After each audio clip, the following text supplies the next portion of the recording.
video. So for today's video, kung isa ka din ba nang nag-judge or ginajudge na ibang tao, so ito po ay para sa inyo mga ka-Happy Love. So yun nga, may naririnig tayo nga, uy wala kang ano, parang dinadown ka nila. So ito pong tip na ibibigay ko sa inyo ay pang motivation po. Ito po yung ginagawa ko mga ka-Happy Love, no. So kung may taong mga ganyan mga ka-Happy Love, no, wag niyo po silang patulan. So manahimik po tayo, diba? Kasi may sarili po tayong mundo, wala po tayong pakialam. So pagkatapos yan, diba, let's yung ipakita po natin.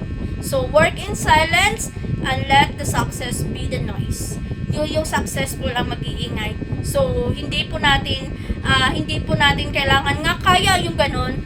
So pwede pong wala doon. So let's keep silent and then working for ano yung gusto natin, di ba? Let's i-prove po natin sa kanila nga mali yun. Para mas ma-realize nila, kahit hindi mo man siya sinasabi sa kanila, pero pinapakita mo sa sarili or sinushow mo kung ano yung pagiging progress mo sa sarili mo, 'di ba, sa buhay mo, naging successful ka, 'di ba?